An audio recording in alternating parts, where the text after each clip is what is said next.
Buenos días, buenas tardes, buenas noches, dependiendo el tiempo y disposición que tengas de ver y escuchar esta videocharla. En esta quinta semana del tercer trimestre vamos a hablar de la historieta y el cómic, los géneros de la historieta y el flipbook. Con mucha seguridad ya los conoces, pero no con este nombre. Entonces, hoy vamos a hablar de ellos. Y para que veas que los conoces, te pido que me acompañes. La historieta y el cómic son dos géneros similares, pero tienen características que los diferencian entre sí. Esta historieta de Garfield a mí me gusta mucho porque es muy cómico, muy chusco, cuando el gato se comunica con su dueño y pues no hablan el mismo lenguaje y casi siempre es con acciones, como vemos aquí. Se enoja, su expresión es de enojo porque ve su plato vacío. Va con su dueño y le muestra el plato. Finalmente, él piensa. Estas son las viñetas, estos cuadritos de donde se habla o se piensa. Siento que estás tratando de decirme algo. Y él, acercándole el plato, piensa, eres un genio. ¿Por qué? Porque no tiene comida. La diferencia entre la historieta y el cómic es que la historieta es algo cortito, se expresa con viñetas, pero es algo muy cortito, como aquí, en 3 dibujos o en 3 cuadros, que se le llaman, se explica una situación, mientras que el cómic es algo más grande, puede ser todo un libro para narrar o explicar esa situación. Esas son las grandes diferencias entre la historieta y el cómic. Continuemos. Diferencias entre la historieta y el cómic. Este es tu primer recuadro para recordar. No te olvides que con estos recuadros son con los que vas a organizar tu esquema para pasarlo en tu libreta. La historieta.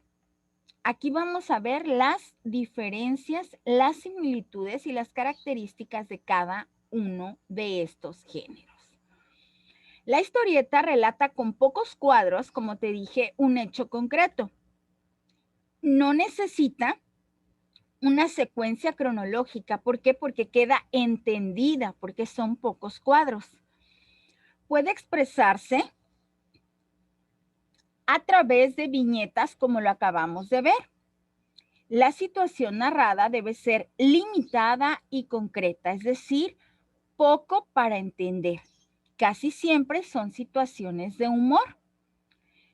Mientras que en el cómic se narra cronológicamente y lleva muchos cuadros. Lo que te dije es más largo, puede ser hasta un librito, un folleto.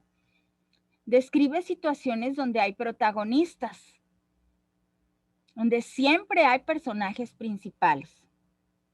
Guarda la estructura de un cuento o novela, es decir, es más largo. Hay un inicio, hay un nudo o una trama y un final. La narrativa y los diálogos son más extensos y sus géneros son diversos, es decir, puede haber cómic policíacos, cómic morales, cómic de valores, cómics sociales, cómics de arte, cómics de matemáticas, cómics de química, etcétera. Hay de distintos géneros. Mientras que la historieta es generalmente situaciones chuscas o de humor. ¿Verdad que ya vamos diferenciando? Ya está siendo mucho más fácil. El segundo recuadro para recordar. La historieta. La historieta o cómic, los dos son formas de expresión artística y es un medio de comunicación que consisten en una serie de dibujos dotados o no de texto de acompañamiento, que leídos en secuencia componen un relato o una serie de ellos.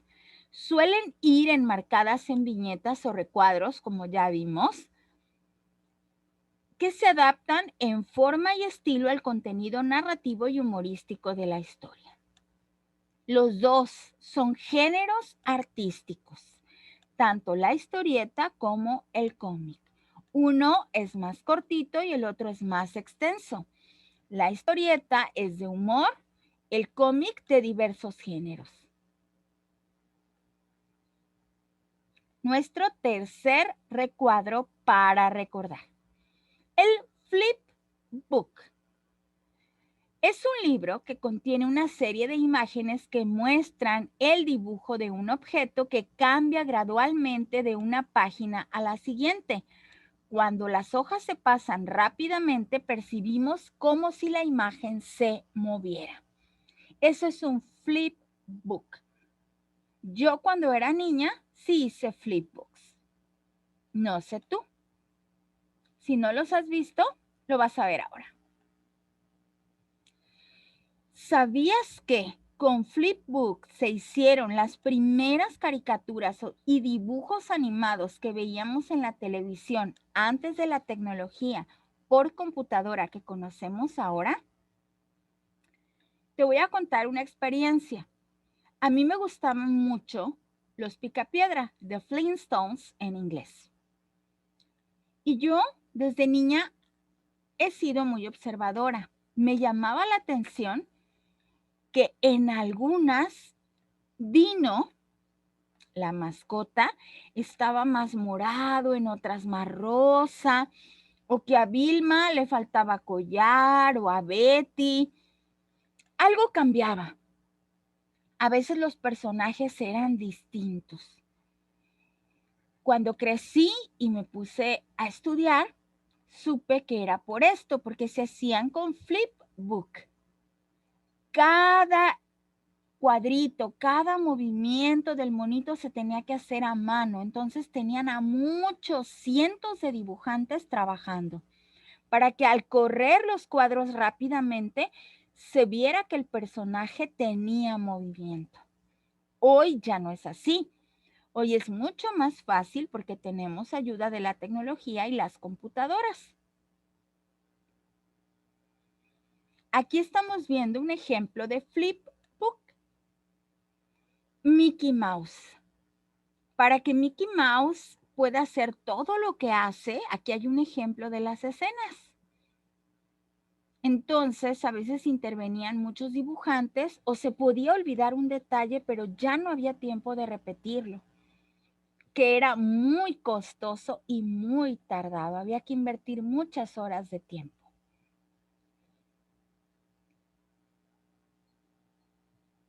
Aquí están otros ejemplos de cómo puedes hacer tu flipbook. Y entonces verás que Homero Simpson está cantando, por ejemplo, aunque no lo esté haciendo. Pasamos rápidamente y se ve el movimiento.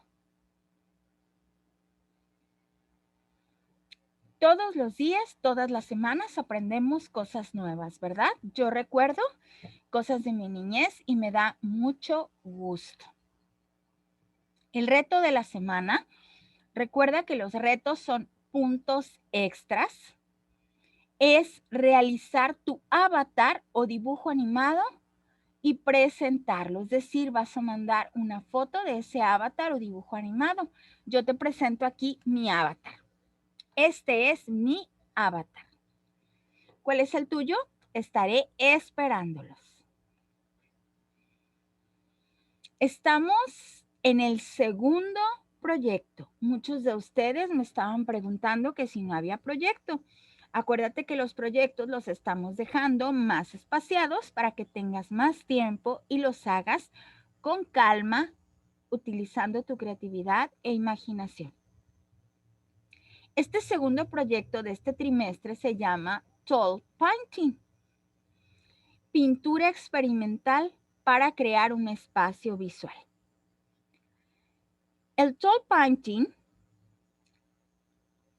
es algo que se hace en vivo y se llama Tall Painting porque es pintando desde lo alto. Ahorita vas a ver por qué.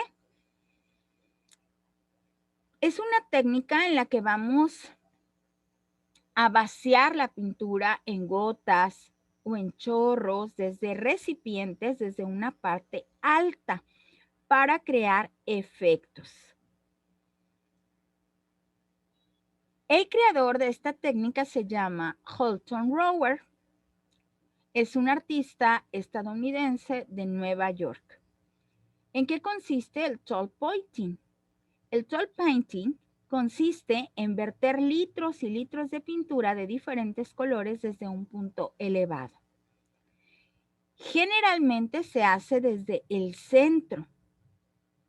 Se vierten cantidades semejantes de pintura y la idea pues es utilizar varios recipientes, llenarlos con una misma cantidad de pintura para que la mancha o las manchas de color que se van haciendo tengan una expansión similar. Necesitamos un formato grande y sobre todo no manchar el área. Los resultados te van a impactar. Vamos a crear espacio visual y va a ser una escultura experimental. Se entrega el 8 de mayo del 2021. Tienes tiempo. Te voy a dar ideas. Mira nada más esto. Es una caja de madera y la pintura se vierte desde arriba. Obviamente tiene una base, como puedes ver, no es en el piso y no se está manchando el piso, para que cuando lo hagas en casa tengas cuidado. Otra idea, un formato más pequeño, pero también tiene una base. Y se crean cosas muy creativas, diferentes, pero que llaman la atención de nuestros ojos. Aquí son 2 cajas, como puedes ver. Y también se hizo tall painting. Aquí te estoy dejando la liga del video, la misma que viene en tus actividades de la semana, en las actividades de papás y alumnos, para que consultes el video y veas cómo se ejecuta el tall painting. Quiero que utilices tu creatividad e imaginación. Como te dije, recipientes o vasos desechables donde se coloca la pintura y se vacía. Si tú no vas a hacer un objeto tan grande, entonces no ocupas desperdiciar vasos.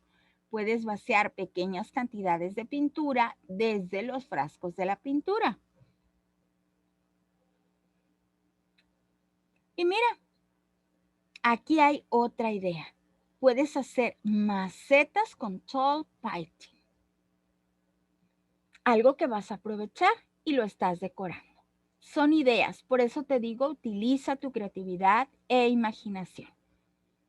Y acuérdate que la creatividad es contagiosa. Pásala, contágiala. Que se contagie la creatividad y no el coronavirus. Albert Einstein nos decía que la creatividad es contagiosa, que la pasemos. Si en tu casa ven o tus amigos ven que estás siendo creativo, ellos también van a querer hacer cosas creativas. Créemelo.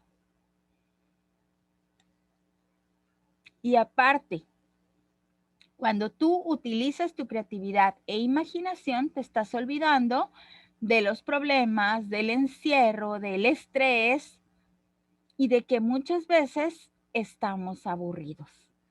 Practícalo entonces y cuando los demás te vean, se van a contagiar. Muchas gracias por tu atención. Tu maestra de artes visuales, María del Carmen Ascensión Mercado.